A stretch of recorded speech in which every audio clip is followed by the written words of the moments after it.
Welcome to online Guruji classes. Friends, आज के इस 15 मिनट के लेक्चर पे हम लोग सोलर सिस्टम के बारे में पढ़ने वाले हैं। और इस 15 मिनट के लेक्चर के बाद आप लोगों को सोलर सिस्टम के लिए कोई भी दूसरा वीडियो देखने की ज़रूरत नहीं है और किसी भी बुक को कंसल्ट करने की ज़रूरत नहीं है। चलिए फ्रेंड्स, टाइम वेस्ट नहीं करते हैं, सीधा वीडियो को स्टार्ट करते हैं। ओके, अब सोलर सिस्टम आप लोगों को बेसिक तो पता ही होगा। सोलर सिस्टम पे हम लोग किसके बारे में पढ़ेंगे? हम लोग पढ़ेंगे सन के बारे में, बाकी 8 प्लैनेट्स के बारे में।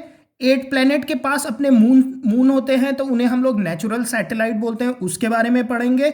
एस्ट्रॉइड्स के बारे में पढ़ेंगे, कॉमेट्स के बारे में पढ़ेंगे, मीटेरॉइड्स के बारे में पढ़ेंगे और ड्वार्फ प्लैनेट्स के बारे में पढ़ेंगे। तो बेसिकली हमारे सोलर सिस्टम पे क्या है? हमारे सोलर सिस्टम पे सन है, 8 प्लैनेट्स है, उन प्लैनेट्स के अपने नेचुरल सैटेलाइट्स है जिन्हें हम लोग मून कहते हैं, एस्ट्रॉइड्स है, कॉमेट्स है, मीटेरॉइड्स है और ड्वार्फ प्लैनेट्स है। तो हमें ये सब पढ़ना है आज के इस लेक्चर पे।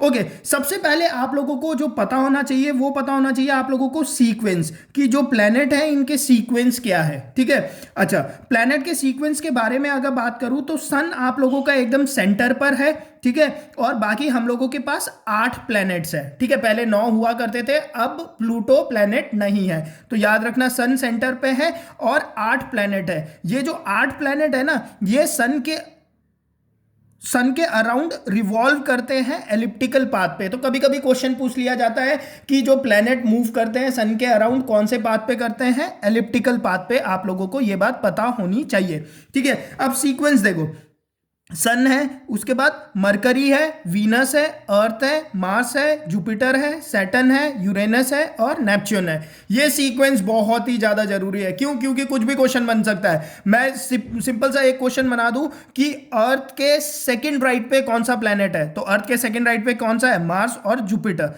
समझ रहे हो ना? कैसे भी कुछ भी क्वेश्चन बन सकता है कि सन से 5वें नंबर पे कौन सा प्लेनेट है? 1 2 3 4 5 जुपिटर है। तो बहुत सारे क्वेश्चंस बन सकते हैं यहां से। तो ये सीक्वेंस तो याद होना ही चाहिए। कैसे याद रखोगे? देखो, एक फ्रेज बता देता हूं।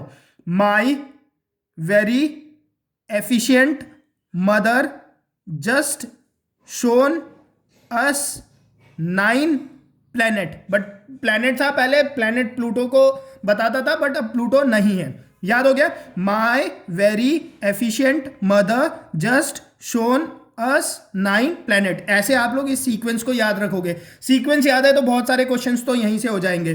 सन के सबसे पास कौन सा है? मरकरी है। सन से छठे नंबर पे कौन सा है? 1 2 3 4 5 6 सैटर्न है। समझ रहे हो ना? जो भी क्वेश्चन आएगा यहीं से आ जाएगा। ठीक है, ओके।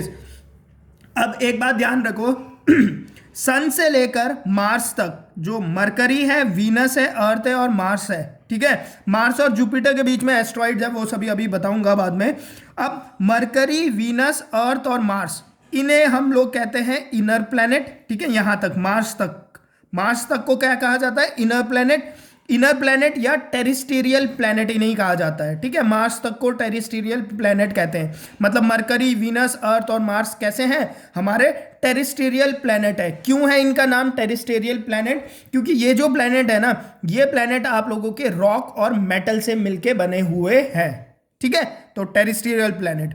अब जुपिटर से आगे जुपिटर, सैटर्न, यूरेनस और नेपच्यून, इन्हें हम लोग आउटर प्लैनेट बोलते हैं। ठीक है, आउटर प्लैनेट बोलते हैं या गैसियस प्लैनेट बोलते हैं। गैसियस प्लैनेट क्यों बोलते हैं? क्योंकि इन प्लैनेट पे गैस बहुत ज्यादा है। ठीक है, इसी को जोवियन प्लैनेट भी कहा जाता है। ठीक है, जोवियन प्लैनेट। तो क्वेश्चन ऐसे पूछ देते हैं, which of the following is not a Jovian planet? दे देंगे जुपिटर, वीनस, सैटर्न, यूरेनस। बताओ, अगर पता ही नहीं होगा तो कैसे बताओगे? तो ये बहुत इंपॉर्टेंट है। ठीक है, इनर प्लैनेट मार्स तक है, उसके बाद आउटर प्लैनेट है। आउटर प्लैनेट को गैसियस प्लैनेट, जोवियन प्लैनेट या बिग जाइंट प्लैनेट कहा जाता है। ठीक है, एक एक करके अभी इन सब के बारे में भी पढ़ेंगे। समझ में आ गया इतना? ओके, आगे चलो। तो स्टार्ट करते हैं सबसे पहले सन के बारे में। ठीक है, सन के बारे में देखो क्या क्या पता होना चाहिए। ओके, देखो, सन हो गया नियरेस्ट स्टार टू दी अर्थ। अर्थ के सबसे पास अगर आप लोगों से पूछ लिया जाए कौन सा स्टार है, तो सन है। सन नियरेस्ट स्टार है अर्थ के। ठीक है, सन के बाद कौन सा है वो सब अभी आगे बताऊंगा। ठीक है, सन का जो डायामीटर है वो कितना है? 14 लाख किलोमीटर। बहुत ही बड़ा साइज है। ठीक है ना, बहुत ही बड़ा। ठीक है, ओके। डायमीटर कितना है? 14 लाख किलोमीटर सन का। जो डायमीटर मतलब ये है ना, ये इसे कहते हैं डायमीटर। ठीक है, नेक्स्ट आ जाओ।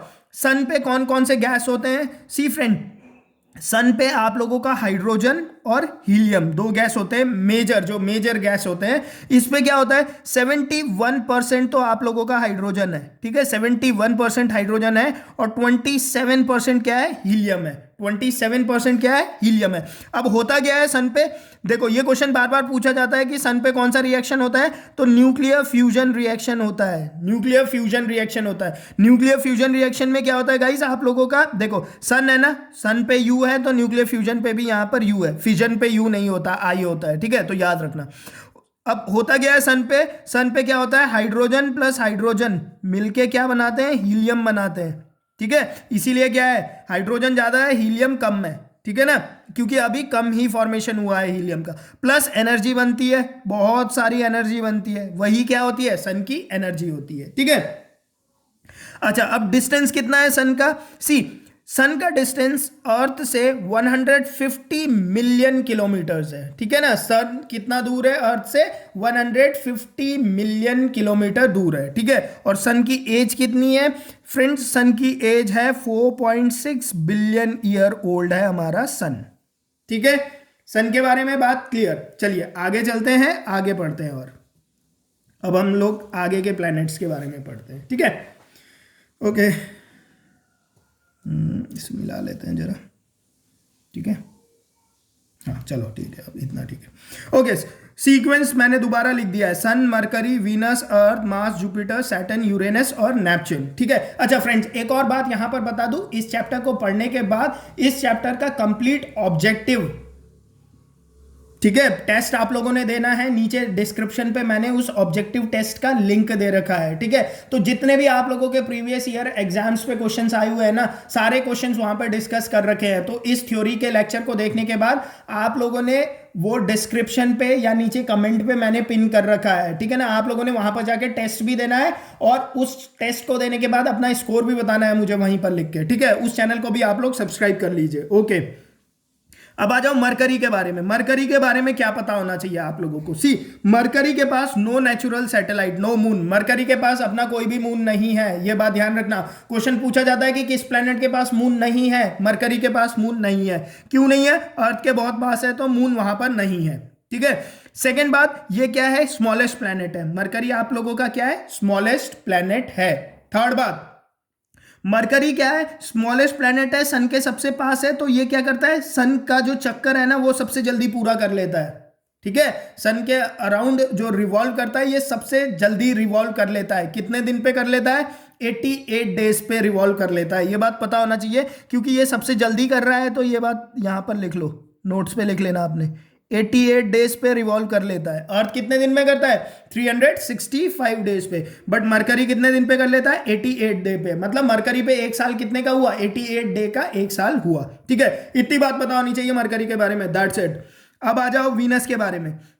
वीनस क्या है आप लोगों का, हॉटेस्ट प्लेनेट है। अब देखो वीनस है, मरकरी सबसे पास है सन के, बट वीनस सबसे हॉटेस्ट है। क्यों, बिकॉज यहां देखो रीजन, मरकरी जो वीनस है, वीनस के पास एक बहुत ही डेंस एटमॉस्फेयर है, ठीक है। मरकरी के पास क्या है, बहुत ही डेंस एटमॉस्फेयर है। डेंस एटमॉस्फेयर होने के कारण वो क्या करता है, सन रेस के हीट को ट्रैप कर लेता है, ठीक है ना। तो हीट अंदर आ गई, अंदर प्लेनेट के अंदर ही ट्रैप रहती है, ठीक है, अंदर ही क्या रहती है, ट्रैप रहती है, जिसके कारण उसका टेम्परेचर क्या है, बढ़ गया है, बहुत ज्यादा बढ़ गया है, इसलिए वो हॉटेस्ट प्लेनेट है, ठीक है, ओके।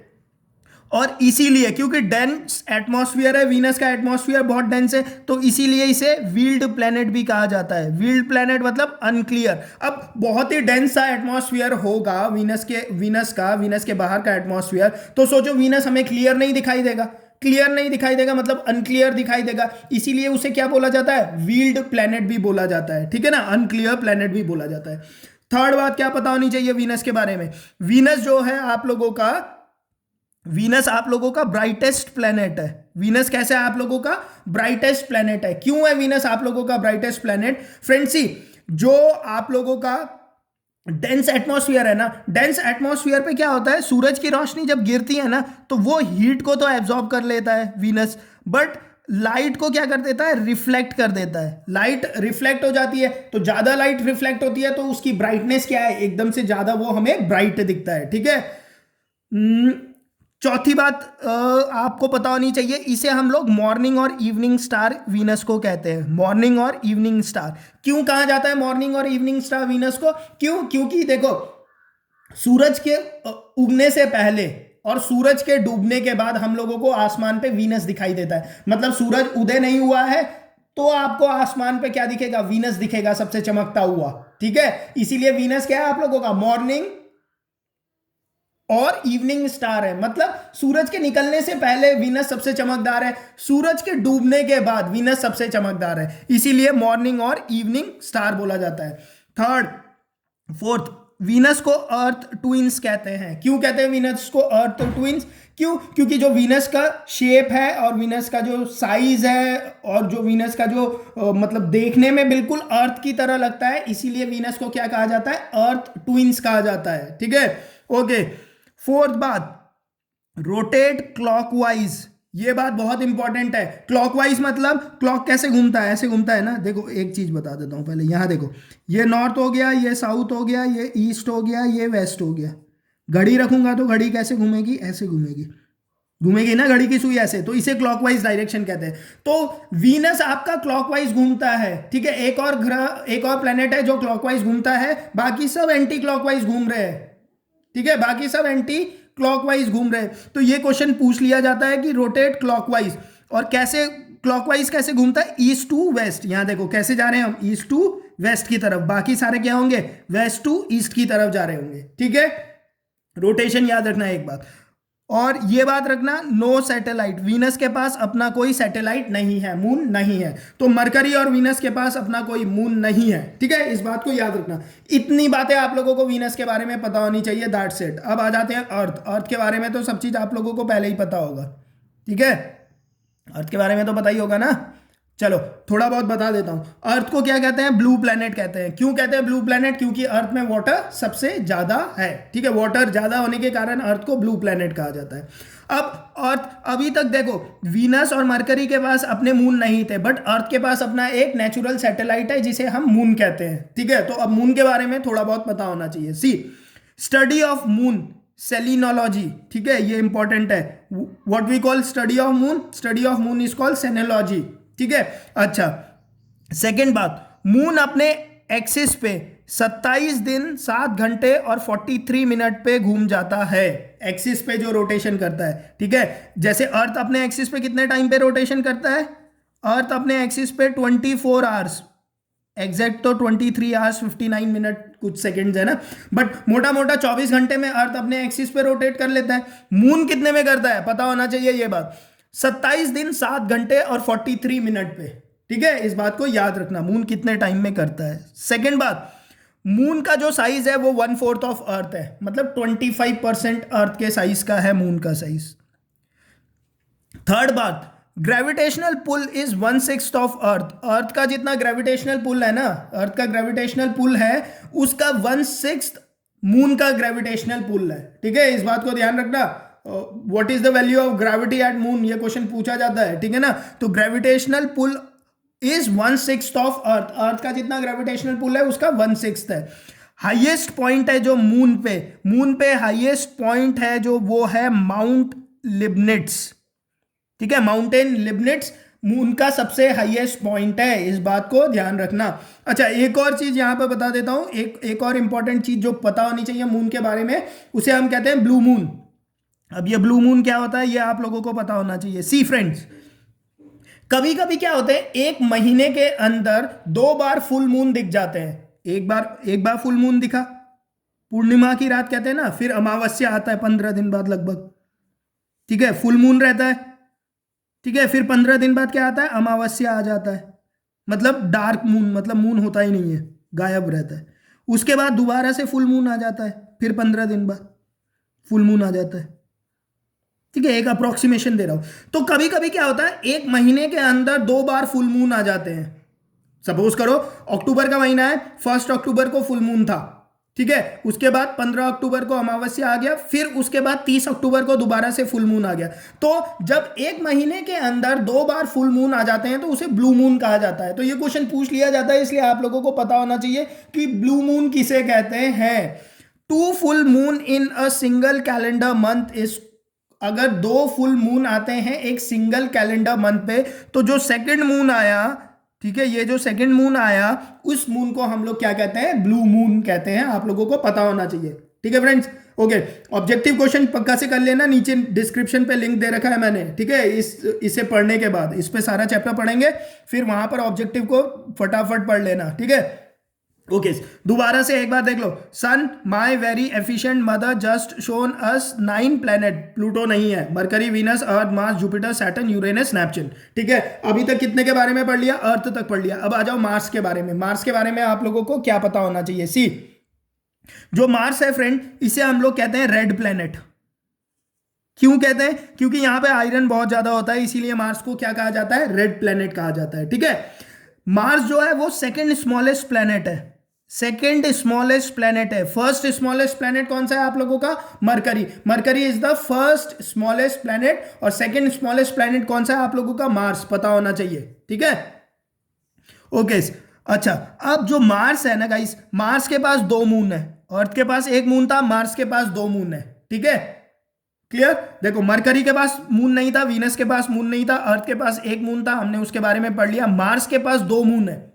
2 मून के नाम क्या है ये पूछ लिए जाते हैं। ठीक है, 2 मून के नाम है फोबोस और डियामोस, फोबोस और डियामोस। ठीक है, फोबोस और डाइमोस 2 मून के नाम है, 2 मून है, उन दोनों के नाम है। ठीक है, ओके। अच्छा, एक खास बात है मून के अंदर, जो आप लोगों का ओलंपस मॉस,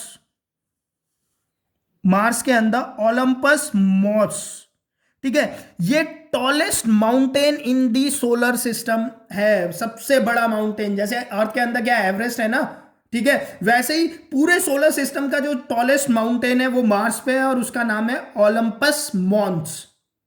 ठीक है, और यही लार्जेस्ट वॉल्केनो भी है, क्योंकि इसी पे क्या है, वॉल्केनो भी है। ठीक है, ये बात ध्यान रखना इंपॉर्टेंट है, पूछा नहीं गया है कभी, तो पूछ लेंगे।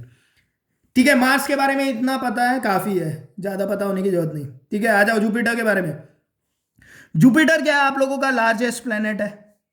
अच्छा, जुपिटर के बाद कौन से प्लेनेट शुरू हो जाते हैं, अब गैशियस प्लेनेट शुरू हो गए हैं हमारे। ठीक है ना, मार्स तक क्या थे हम लोग, टेरिस्टेरियल प्लेनेट पे थे। जुपिटर क्या है आप लोगों का, लार्जेस्ट प्लेनेट है। ठीक है, अच्छा, सेकेंड बात, ग्रेट रेड स्पॉट है जुपिटर पे। Which planet has great red spot, question पूछा जाता है बार बार। देखो, ग्रेट रेड स्पॉट क्या है ना, एक जुपिटर के अंदर एक सबसे बड़ा एक साइक्लोन चल रहा है एक एरिया पे। ठीक है, साइक्लोन चल रहा है ऐसे एक एरिया पे, क्लियर। तो वो साइक्लोन के वजह से, क्योंकि साइक्लोन पे धूल वूल गैस वैस पता नहीं क्या क्या होगा, तो ऐसा लगता है जुपिटर पे क्या है, एक बड़ा सा रेड स्पॉट है। ठीक है, उसी को हम लोग क्या बोल देते हैं, ग्रेट रेड स्पॉट है जुपिटर पे, क्लियर, ओके। अब पूरे जुपिटर के पास टोटल सैटेलाइट 79 है, मतलब जुपिटर के पास 79 मून है। जुपिटर पे खड़े होगे ऊपर आसमान पे देखोगे तो 79 मून्स दिखेंगे आप लोगों को।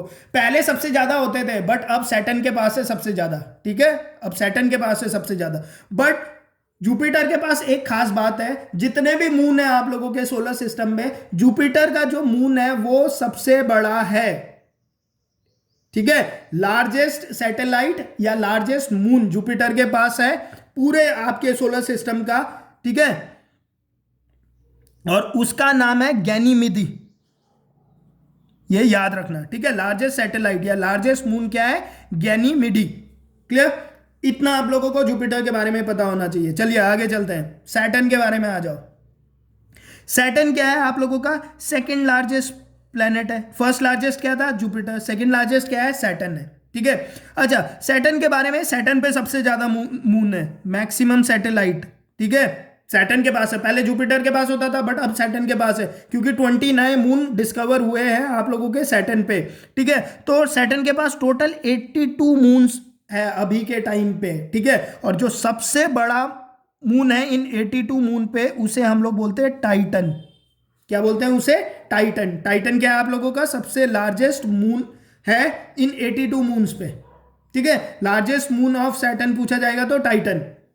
ठीक है। अच्छा, एक खास बात है सैटर्न की कि सैटर्न का अगर आप लोग देखोगे स्ट्रक्चर तो ऐसा दिखता है ना, ये सैटर्न है और इस सैटर्न के पास ना एक रिंग है, ऐसा कंसेंट्रिक रिंग है, ये आइस का बना हुआ है, ठीक है, कंसेंट्रिक रिंग है। तो ये पूछ दिया जाता है कि कौन से प्लैनेट के पास ये कंसेंट्रेटिक रिंग है, मतलब आउटर स्ट्रक्चर पे रिंग ऑफ 30 कहा जाता है इसे, ठीक है। तो ये कंसेंट्रेटिक रिंग है आप लोगों के पास सैटर्न के पास। सैटर्न की जो डेंसिटी है गाइस वो बहुत कम है, वेरी लेस डेंसिटी, पानी की डेंसिटी से भी कम है सैटर्न की डेंसिटी। तो सैटर्न क्या है, अगर सैटर्न ग्रह को उठा के स्विमिंग पूल पे फेंक देंगे, कोई बड़ा स्विमिंग पूल बना के, तो सैटर्न उस पे क्या है, तैरने लगेगा, ठीक है, इतनी कम डेंसिटी है उसकी। क्लियर। तो सैटर्न के बारे में हो गया। आगे आ जाओ, फटाफट आ जाओ, यूरेनस के बारे में बताओ।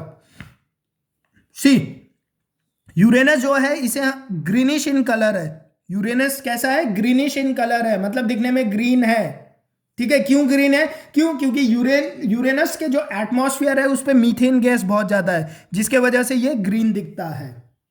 सेकेंड बात, मैंने बताया था वीनस के साथ एक और ग्रह है जो उल्टा घूमता है, वो कौन सा ग्रह है, रोटेट क्लॉकवाइज, ठीक है, ये भी रोटेट क्लॉकवाइज करता है east to west, same as Venus की तरह। क्लियर, वीनस पे एक्सप्लेन कर दिया, यहां बताऊंगा नहीं, ठीक है। वीनस को आप लोगों का रोलिंग प्लेनेट या प्लेनेट ऑन साइड कहा जाता है। क्यों कहा जाता है, आप देखो, अर्थ सपोज करो ऐसा घूम रहा है, ऐसे 90 डिग्री पे अर्थ घूम रहा है, तो वीनस कैसे घूम रहा है मालूम है, ऐसे घूम रहा है, रिलेटिव बता रहा हूं मैं। तो यहां से ऐसे देखोगे, ये यहां पर ऐसे घूम रहा है, तो कैसा लगेगा, जैसे रोल कर रहा है, बॉल जमीन पे रोल कर रहा है ना, उसे आप लोग साइड से देखोगे तो घूमता हुआ दिखेगा, रोलिंग करता हुआ दिखेगा, ठीक है, इसीलिए इसे प्लेनेट ऑन साइड भी कहा जाता है। क्लियर, ठीक है। चलिए आगे चलो, नेपच्यून के बारे में पढ़ो। नेपच्यून क्या है आप लोगों का, फारदेस्ट है, सबसे दूर है और सबसे कोल्डेस्ट है, बस इतना पता होना चाहिए नेपच्यून के बारे में। क्लियर, इतनी बात क्लियर है, अभी तक कोई डाउट है, कोई डाउट नहीं है। ऑब्जेक्टिव क्वेश्चंस नीचे नीचे डिस्क्रिप्शन पे है, इस लेक्चर के तुरंत बाद वहां पर जाना और देख लेना लेक्चर पे कितना जो पढ़ाया है, उसके बाद ऑब्जेक्टिव क्वेश्चन पे क्या स्कोर करते हो, स्कोर मुझे बताना नीचे डिस्क्रिप्शन बॉक्स पे, ठीक है। चलिए आगे चलते हैं, आ जाओ अब प्लूटो के बारे में थोड़ा बहुत। कहाँ गया प्लूटो,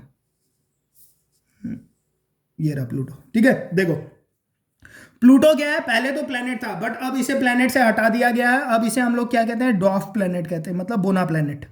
क्लियर, ओके।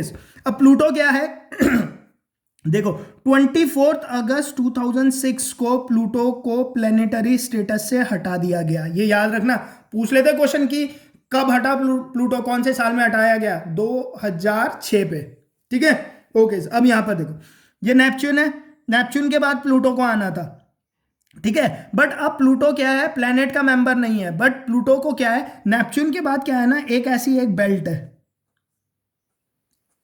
ठीक है, ऐसी एक बेल्ट है जो पूरे घूम रही है, एक बेल्ट है इसे, ठीक है। इस बेल्ट को हम लोग कहते हैं क्यूपर बेल्ट। क्या कहते हैं, क्यूपर बेल्ट, ऐसी मतलब एक बेल्ट टाइप की है जो पूरे घूम रही है, ठीक है। नेपच्यून के बाद पूरे ऐसे घूम रही है, अंदर अंदर तो प्लैनेट्स हो गए, ठीक है। इस बेल्ट को हम कहते हैं क्यूपर बेल्ट, ठीक है। क्यूपर बेल्ट क्या है, मोस्टली आइस है, क्योंकि अब सन से काफी दूर हो गया तो यहाँ पे मोस्टली आइस है। इस क्यूपर बेल्ट के अंदर क्या क्या मिलेंगे आपको, एस्ट्रॉइड्स मिलते हैं, रॉक्स होते हैं, कॉमेट्स होते हैं। कॉमेट्स इंपॉर्टेंट है, पूछा जाता है कॉमेट्स कहां पर मिलते हैं, क्यूपर बेल्ट पे मिलते हैं मोस्टली, ठीक है। एस्ट्रॉइड्स हो गए, रॉक्स हो गए, कॉमेट्स हो गए, ये सारे क्यूपर बेल्ट पे मिलते हैं, ठीक है। तो आप लोगों का जो प्लूटो है, now Pluto is the member of Kuiper belt, इस क्यूपर बेल्ट का मेंबर है प्लूटो, ठीक है ना, इस क्यूपर बेल्ट का क्या है, मेंबर है अब प्लूटो, ठीक है। क्यूपर बेल्ट क्लियर हो गया, ओके। नेक्स्ट आ जाओ एस्ट्रॉइड्स पे। एस्ट्रॉइड्स क्या होते हैं, नेपच्यून के बाद जो बेल्ट है वो आपके क्यूपर बेल्ट है, ठीक है, मोस्टली आइस की बनी हुई है। और जो एस्ट्रॉइड्स है ना गाइस, वो आप लोगों के देखो, मार्स तक के प्लेनेट को हम क्या कहते हैं, टेरेस्ट्रियल प्लेनेट। जुपिटर से आगे हम लोग क्या कहते हैं, गैसियस प्लेनेट। इन दोनों के बीच में जो बीच पे सेपरेट कर रही है बाउंड्री, वो है एस्टेरॉइड्स की। वो किसकी है, एस्टेरॉइड्स की। एस्ट्रॉइड्स क्या होते हैं, सी जो छोटे छोटे रॉक है जिनके साइज बहुत ही इरेगुलर्स है उनके बेल्ट, मतलब ऐसे रॉक है, बहुत सारे रॉक की एक बेल्ट है, छोटे छोटे रॉक, कोई बड़े कोई छोटे, ऐसे रॉक की एक बेल्ट है मार्स और जुपिटर के बीच में, इसे एस्टेरॉइड्स बोला जाता है। क्लियर? इस एस्टेरॉइड पे सबसे बड़ा एस्टेरॉइड कौन सा है? उसका नाम है सीरीज। ठीक है, series is the largest asteroid. ठीक है, ये क्वेश्चन पूछ लिया जाता है, एस्ट्रॉइड पे सबसे बड़ा एस्ट्रॉइड कौन सा है? सीरीज। एस्ट्रॉइड कहां पर है? मार्स और जुपिटर के बीच में। ठीक है, समझ गए? क्लियर? एस्ट्रॉइड्स क्लियर, इतना ही पूछा जाएगा, पूछा जाएगा। तो नेक्स्ट आ जाओ। नेक्स्ट है आप लोगों का मीटियोर्स और मीटिरॉइड्स। देखो सिंपल है। अरे 15 मिनट का बोला था, आधा घंटा का पहुंचने वाला है, इतना फास्ट पढ़ा रहा हूं तभी। Okay, meteors and meteoroids. Meteors और मीटिरॉइड्स, इन्हें क्या कहा जाता है? शूटिंग स्टार कहा जाता है। इन्हें क्या कहा जाता है? शूटिंग स्टार किया कहा जाता है। क्या होते हैं ये? देखो देखो, एस्ट्रॉइड क्या होते थे? आप लोगों के छोटे रॉक पार्टिकल्स हो गए। जब दो एस्ट्रॉइड आपस में टकरा जाते हैं, कोलिजन हो जाता है, ठीक है, दो एस्ट्रॉइड आपस में टकराते हैं तो क्या होता है? वो और छोटे हिस्सों में टूट जाते हैं। ठीक है, तो फ्रेगमेंट ऑफ रॉक लिख दिया मैंने, मतलब एक छोटा सा टुकड़ा जो अर्थ की तरफ आता है, एक छोटा सा टुकड़ा। देखो एस्ट्रॉइड टकरा है, टुकड़ों में बढ़ गए, उन टुकड़ों में से जो टुकड़ा अर्थ की तरफ खींचा आता है, ठीक है, उसे हम लोग बोलते हैं मीटियोर्स। मीटियोर्स, ये वो टुकड़ा है जो अर्थ तक पहुंच नहीं पाता, can not reach earth surface, मतलब अर्थ के एटमॉस्फेयर, अर्थ सरफेस तक नहीं पहुंच जाता। जैसे ही अर्थ के एटमॉस्फेयर के अंदर घुसता है ना, वहीं पर जल के खत्म हो जाता है। क्यों? क्योंकि फ्रिक्शन फोर्स आता है ना, ईयर के कारण फ्रिक्शन फोर्स आता है, स्पीड ज्यादा होती है, तो भाई हवा भी आग लगा देता है मीटेरॉइड्स पे, और मीटेरॉइड्स जो मीटियोर्स होते हैं वो जल के खत्म हो जाते हैं। ठीक है, बट कोई कोई मीटियोर्स अर्थ के सरफेस तक पहुंच जाते हैं। ठीक है, कोई कोई मीटियोर्स अर्थ के सरफेस तक पहुंच जाते हैं, उन्हें हम लोग कहते हैं मीटिरॉइड्स। मीटिरॉइड्स जो अर्थ के सरफेस तक पहुंच जाते हैं। क्लियर? Definition clear? मीटियोर्स और मीटिरॉइड्स पे क्या अंतर है? शूटिंग स्टार कहा जाता है इसी को।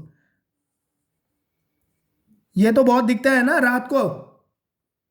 ठीक है, शूटिंग स्टार इसी को कहते हैं। समझ गए ना? दो एस्ट्रॉइड आपस में टकराए तो छोटे छोटे हिस्से में टूट गए, छोटा सा हिस्सा जो अर्थ की सरफेस पे आया उसे हम लोग क्या कहते हैं? मीटियोर्स कहते हैं। बट मीटियोर्स क्या है? अर्थ तक पहुंच नहीं पाता, पहले ही अर्थ के एटमॉस्फेयर पे फ्रिक्शन के कारण जल जाता है। बट कुछ टुकड़े जो अर्थ तक पहुंच जाते हैं उन्हें हम मीटिरॉइड्स कहते हैं, जो अर्थ के सरफेस तक पहुंच जाते हैं। दैट्स इट, इतना पता होना चाहिए मीटियोर्स और मीटिरॉइड्स के बारे में। नेक्स्ट आ जाओ कॉमेट्स। नेक्स्ट आ जाओ कॉमेट्स। कॉमेट्स के बारे में क्या पता होना चाहिए? देख लो। देखो कॉमेट्स को क्या कहते हैं हम लोग? टेल स्टार कहते हैं। एक बार गूगल पक्का कर लेना, ठीक है, लेक्चर के बाद देख लेना एक बार कॉमेट को। कॉमेट कैसे होता है ना, ऐसा आग का गोला जैसा नहीं होता, ऐसा आग का गोला, टीवी पे मूवीज पे देखा होगा, और ऐसी पूंछ होती है उसकी। ठीक है, इसीलिए क्या कहते हैं इन्हें? टेल्ड स्टार कहा जाता है। टेल्ड स्टार कहा जाता है। कहां मिलते हैं? सी, नेपच्यून के बाद आप लोगों का क्या है? क्यूपर बेल्ट है ना, क्यूपर बेल्ट। तो इस क्यूपर बेल्ट पे हमें कॉमेट मिलते हैं। इस क्यूपर बेल्ट पे हमें कॉमेट मिलते हैं। कॉमेट बेसिकली क्या होता है? कॉमेट पे बेसिकली आप लोगों के गैस, रॉक, आइस, ये सब होते हैं। ठीक है, गैस, रॉक, आइस, ये सब से मिलके इसका एक बॉडी होता है और इसके पास टेल होता है। कॉमेट इसे कहते हैं। क्लियर? अच्छा, अब कॉमेट पे एक इंपॉर्टेंट क्वेश्चन जो आता है, हेलीज कॉमेट के ऊपर क्वेश्चन पूछा जाता है। ठीक है, हेलीज कॉमेट क्या था? आप लोगों के 1986 पे विजिबल हुआ था। ठीक है, और ये क्वेश्चन पूछा जाता है, एक तो ये पूछा जाता है कि कब दिखा था, तो 1986 पे दिखा था। एक क्वेश्चन पूछा जाएगा कि आगे कब दिखेगा। तो हेली कॉमेट्स क्या होता है? 75 से 76 साल में एक बार दिखाई देता है। मतलब जब ये हमारे पास आता है ना, सन के पास आता है, हमारे पास आता है, तभी ये दिखता है। ठीक है, तो 75 से 76 साल के बाद ये दोबारा दिखेगा, मतलब 2061-62 में दोबारा से ये विजिबल होगा। बस इतना पता होना चाहिए कॉमेट्स के बारे में। ठीक है, क्लियर?